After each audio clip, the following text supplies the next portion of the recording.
On 19. juuni 2025, mõned päevad on jäänud võidupühani, kus võidupüha paraad peetakse see aasta Eestis Pärnus ja jaanipäevani, kuid meil on siin lõppemas täiskogu istungite nädal, nii nagu igal kuul on toimumas ja sel suvel on toimumas üks istungite nädal Strasbourgis veel ehk juulikuus ja juba järgmisel nädalal on komisjoni istungid Brüsselis ehk Brüsselis või Prantsusmaal siin väga midagi ei teata jaanipäeva tähistamisest või riigipühadest.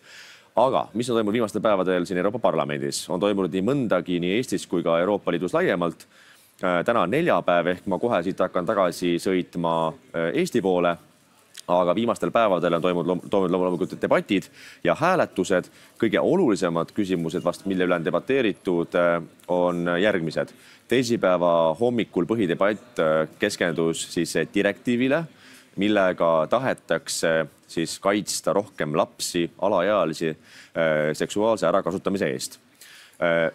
Mõte on üllas ja ma arvan, et mitte ükski normaalne inimene ei toeta kuidagigi seda, et oleks võimalik lapsi ära kasutada, sest lapsed vajavad kõige rohkem kaitset ja hoolt.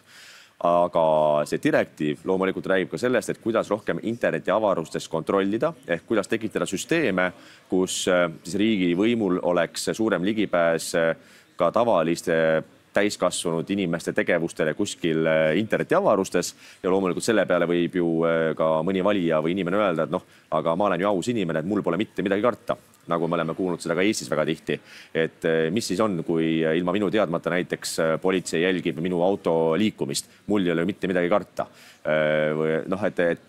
See on selline hästi ohtlik mentaliteet, mis paljudel inimestel on, et nii kaua, kui on endal mugav ja usk, et ma ei ole ju midagi valesti teinud, ma olen aus inimene, siis on kõik justkui hästi, aga ühel hetkel, kui aga tuleb näiteks mingisugune süüdistus või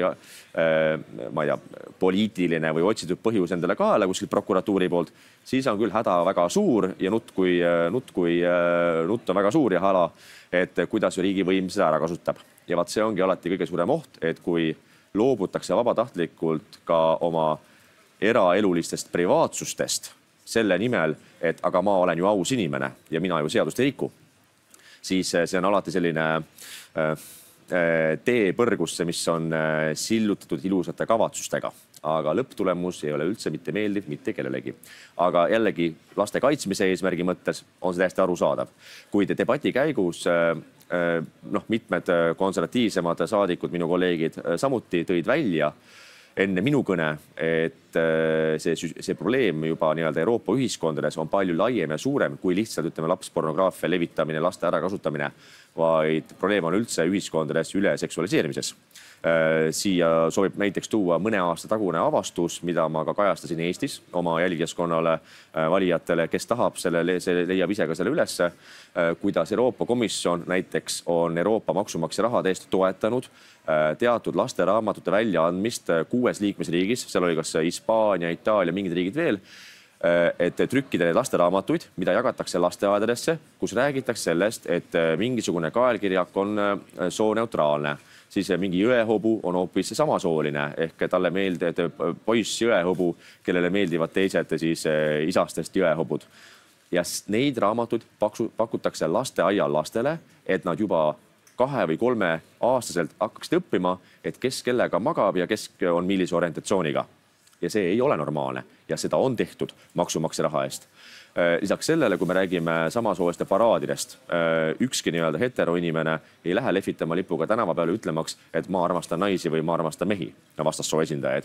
Küll aga teatud grupp inimesi tahab väga seda kuulutada tänavate peal, ikkagi kas mingist alaväärsuskompleksist, sest nad tunnevad, et nad ei ole päris samasugused, nagu mees, naine, kes suudavad saada bioloogiliselt lapsi, järglasi, aga sinna tiritakse kaasa ka lapsi.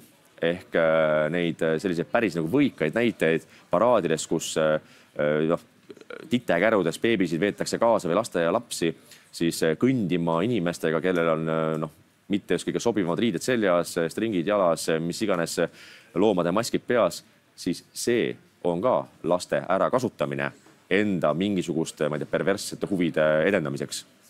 Seega see debatt oli, seega mõte ja eesmärk on väga üllas, aga peidab endas väga palju ohte, mis puudutab just nimelt inimeste privaatsust, inimeste jälgimist riigivõimu poolt ja loomulikult ka seda, et enamus Euroopa Parlamendi liikmeid, kes räägivad sallivusest, tolerantsusest ja avatusest, tegelikult on ülimalt kahepalgelised ja silmakirjalikud, kui räägivad laste kaitsmisest, sest ühest küljest tahetakse kontrollida küll inimeste tegevust internetiruumis, aga samal ajal eiratakse fakte, et lapsi kasutatakse ära ka just nimelt nendes seksuaalsetes küsimustes, milleks on kõik LGBTQI+ paraadid ja selline laste üle seksualiseerimine juba lasteaiast alates kuni koolisüsteemini. Sealt edasi minnes kolmapäeva hommikul ehk eile hommikul oli siis külas meil Kaja Kallas, kes andis kerge ülevaate peagi saabuvast NATO tippkohtumisest, mis toimub 24. ja 25. juunil ehk järgmisel nädalal. Seal debatis võtsid sõna peale minuga, minu meelest ka veel Riho Terras ja vist Sven Mikser ja Jüri Ratas, erinevad inimesed. Aga loomulikult räägiti siis Euroopa riikide kaitsevõimest, kaitseinvesteeringutest ja sellest, et nüüd on siis üks põhieesmärk, mis on siis ka Ameerika Ühendriikide poolt ette pandud, et NATO liikmesriikide kaitsekulud peaksid tõusma 5%-ni. Ja ütleme üldpildis ma olen sellega täiesti nõus, et ilmselgelt, et kui sa ise oma riiki pole suuteline kaitsma, siis ei pea eeldama seda, et teiste riikide sõdurid või teiste riikide emade pojad peavad tulema surema meie eest näiteks Narva alla. Et see on täiesti elementaarne. Aga alati see protsendimaagia on selline trikiga. Ehk kui Eesti paneb näiteks 5% kaitsekulutustesse ja Saksamaa paneb 5%, siis enam-vähem samas suurusjärgus maksab laskemoon nii Saksamaale kui Eestile. Sama suurusjärgus on näiteks õhutõrjeraketid. Sama palju maksab relvastus, tankid, isikvarustus sõduritele. Ehk kui meie majandus suudab panna 5%, siis paratamatult me saame niivõrd palju vähem selle eest, kui saab Saksamaa majandus 5%-ga. Ehk see moraal on selles, et paratamatult väikeriigid peavadki rohkem panema, et siis likvideerida neid kaitselünkasid oma kaitsevõimes, et sul oleks võimalik kuidagigi oma riiki kaitsta, kui asi läheb väga hapuks. Aga samas ei tohi jääda ka sellesse numbrimaagiasse kinni, kuna on tihti väga suur vahe, et kuidas sa raha kulutad. Ehk et näiteks kui mida rohkem me suudame toota laskemoona Eestis koha peal, siis ilmselgelt kaitsekulutustest see raha, mida me paneme laskemoona tootmisesse, jääb meie majandusse, loob Eestis töökohti, jällegi toob maksutulu riigile. Ja samal ajal, kui me ostame seda sisse näiteks Ameerika Ühendriikidest või Itaaliast, siis see raha rändab välja nende riikide majandusse ja aitab seal hoopis töökohti luua. Ehk see on alati selline trikiga küsimus, kui palju paneme kaitsekulutusse. Ehk lõppkokkuvõttes pole oluline, kas see on 3%, 5% või 8%. Oluline see, mida me antud rahasumma eest, näiteks 500 miljoni euro eest või 2,5 miljardi euro eest, mida me konkreetselt saame ja kuidas see tõstab meie kaitsevõimet ja meie ettevalmistust võimalikeks konfliktideks, kui keegi ähvardab Eesti Vabariiki. Aga see oli siis see debati olemus selline. Aga samas ma tõin ka oma kõnes välja, et on väga palju riike, kes siiamaani mõnulevad rahulikult seal lõunas ja läänes, üteldes, et aga see pole meie mure. Et kui on muidu muud küsimused, mis puudutab immigratsiooni või rohepööret ja kliimamuutustega võitlemist, siis räägitakse sellest, et Euroopa peab ühiselt tegutsema. Kõik peavad kaasa tundma, eks ole, lõunariikide muredele. Aga kaitseküsimustes, see on teie mure, et seal põhjas ja idas.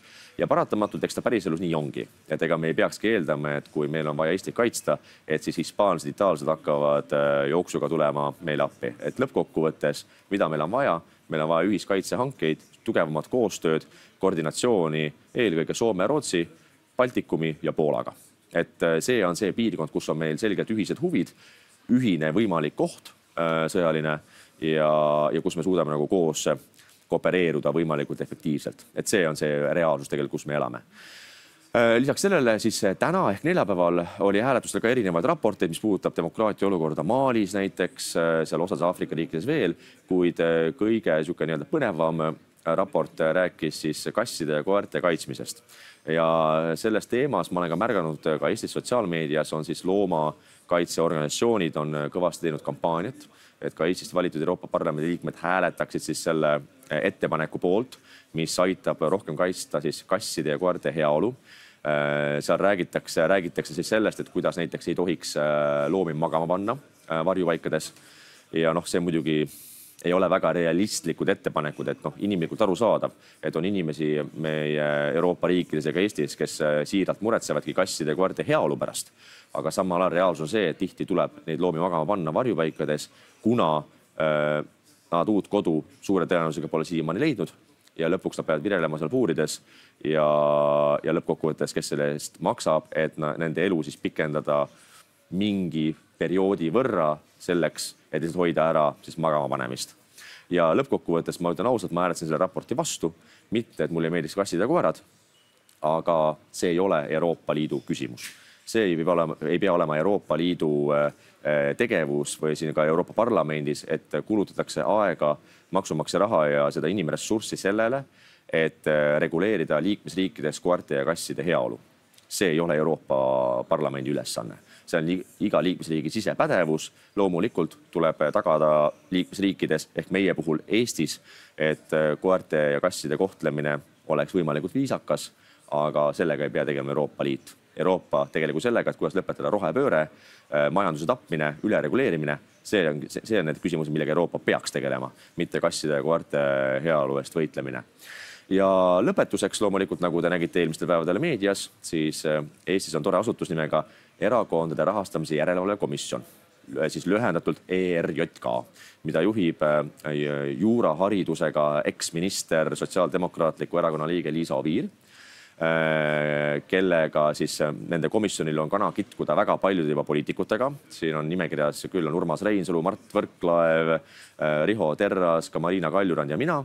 Ja siis nemad tegid nüüd otsuse, et mina peaks tagasi maksma Euroopa Parlamendi fraktsioonile Identiteet ja demokraatia 15 330 €, kuna möödunud aasta 21. aprillil toimus julgeolekuteemaline üritus, kus põhiesinejaks ei olnud isegi mitte mina, vaid Riho Ühtegi, kes on apoliitiline, pole osalenud mitte ühegi valimistel, pole ühegi erakonna liige ja kuna ma selle ürituse korraldasin ja enne seda oli ka teavitus selle ürituse toimumise kohta Kanal 2 eetris lühikese teavitusklipiga, kus polnud sõnagi mainitud Euroopa Parlamendi valimistest, polnud ühtegi lauset, et tule vali mind 9. juunil, polnud mitte mingit pistmist valimiskampaaniaga, siis sellest hoolimata ERJK hakkas alates detsembrikuust siis ruineerima, et see on ikkagi kampaania, et sa olid kandidaat.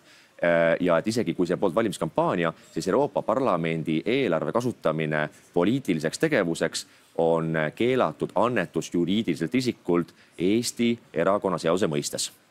Kes on natuke rohkem juuraga kursis, saab väga hästi aru sellest, mida ma mõtlen, aga need etteheited olid nii absurdsed, kui olla saavad. Ehk ma oma vastuskirjades, 3-4 korda käis kirjade põrgatamine, ma põrmustasin kõik nende väited. Ehk Eestis tõesti ei ole seadusega reguleeritud, millal algab aktiivne valimiskampaania, kuid Riigikohus on mitmetes lahendites öelnud selgelt. Aktiivne valimiskampaania algab hetkest, kui Vabariigi Valimiskomisjon registreerib kandidaadid. Alates sellest hetkest on inimene kandidaat. Eelmisel aastal toimus see 30. aprillil eurovalimiste kandidaatide registreerimine. Enne seda ei olnud ametlikult mitte ühtegi kandidaati ja ei olnud tegemist aktiivse valimiskampaaniaga. ERJK aga lihtsalt eirab või ei suudagi aru saada Riigikohtu lahenditest, mis on lihtsalt nagu mille eest nad raha saavad. Keskmine ERJK liige saab umbes 12,5 € tunnis heietamise eest ja selle eest, et nad ei suuda aru saada isegi Riigikohtu lahenditest, lugeda seadust ja tõlgendada seaduse mõtet. Ehk ERJK tuleks kinni panna lihtsalt, kui mõttetu punt inimesi, kes mängivad kõva juura tegemist, aga tegelikult ei saa aru mitte milleski. Lisaks sellele ma tõin kõik näited. Tegemist oligi osaga minu tööst. Ma olen Euroopa Parlamendi liige. Ma pean teavitama avalikust ka julgeolekuküsimustest, Euroopas arengutest, mis puudutab julgeolekuküsimust. See on täiesti normaalne. Ja see oli enne valimiskampaaniat. Ja mis puudutab juriidilise isiku annetust, no siis see oligi veelgi nagu naljakam. Et ma võtsin neil lahti erakonnaseaduse eelnõu, millega kunagi siis täiendati erakonnaseadust, kus toodi sisse, et juriidilised isikud ei tohi annetada erakondadele. Võtsin lahti stenogrammid, istungite protokollid ja tegin neile mustvalgelt selgeks, et Riigikogu mõte selgelt oli keelata äriühingute annetused erakondadele ehk aktsiaseltside OÜ-de. Aga tsiviilseadustiku kohaselt Eestis on juriidiline isik kas eraõiguslik või avalik-õiguslik. Ja seadusandja pidas silmas selgelt eraõiguslikke juriidilisi isikuid, sest avalik-õiguslikud juriidilised isikud on ka Riigikogu, Tallinna linn, omavalitsused ja ka Euroopa Liit ja Euroopa Parlament. Ja Riigikogu liikmetel on kuluhüvitis, mille eest võib tuua näiteks pensionäre Riigikokku Toompeale tutvustamaks Riigikogu liikme tööd. Võib korraldada rahvaüritusi, kohviõhtuid võib teha reklaame, mis tutvustavad parlamendiliikme tegevust Riigikogus. Ja see on täpselt samaväärne, nagu on Euroopa Parlamendi fraktsioonide eelarve. Täpselt sama poliittegevuseks. Ja sellele muidugi ERJK ega proua Oviir pole osanud mitte midagi vastata, sest nad ei teagi mitte midagi, vaid ajavad oma joru. Igastahes kõige naljakam muidugi otsuses on see, et kuna ma pean tagasi maksma selle fraktsioonile identiteet ja demokraatia, siis ERJK pole isegi sellest aru saanud, et nende siis see haldusakt ettekirjutus mulle on õigusvastane, kuna sellist fraktsiooni ei ole olemas enam eelmise aasta juunist. See saati laiali. Ehk nüüd ma ei teagi, et kui ma tahaks ära maksta 15 000 eurot, et kellele ma selle ülekande peaks tegema, sest seda fraktsiooni ei eksisteeri. Aga igastahes mina lähen sellega halduskohtusse, taotlema loomulikult ka seda, et ma ei pea mingisugust sellist ettekirjutust täitma, mis on õigusvastane. Esiteks on arvestama jäetud kõik sisulised põhjused ja argumendid ja Riigikohtu lahendite otsused ja tegemist on täiesti lihtsalt ulmelise asjaga. Igastahes me lähme halduskohtusse ja me kindlasti ka võidame selle, ma ei kahtle ka selles. Aga need on asjad, millega me oleme pidanud tegelema eelmistel päevadel. Ja lõpetuseks kirjutasin eile ka arvamusloo Postimehes seoses e-valimistega, kuna nüüd avalikustati siis rahvusvaheline raport Eesti e-valimissüsteemi osas ja mis ikkagi põrmustab täielikult selle valimissüsteemi, mis on kasutusel maailmas ainult ühes riigis. Selle nimeks on Eesti. Ja see ei ole kontrollitav, see ei ole usaldusväärne ja ilmselgelt Eesti ei peaks rääkima, et ta on väga liberaaldemokraatlik läänelik riik, kui Eestis prokuratuur teeb, mis tahab, ilma igasuguse vastutuseta. Kui meil on valimissüsteem, mida pole võimalik kontrollida ja jälgida, siis Eesti ei saa rääkida, et me oleme siin kuskil Rootsi või Norraga või arenenud lääneriikidega ühel tasemel. Ennem tuleb teha väga kõva areng ja selle arengu eelduseks on see, et me ei kasuta valimissüsteemi, mida ei saa kontrollida ega jälgida. Ma soovin teile kõigile ilusat suve jätku, saabuvat jaanipäeva, saabuvat võidupüha.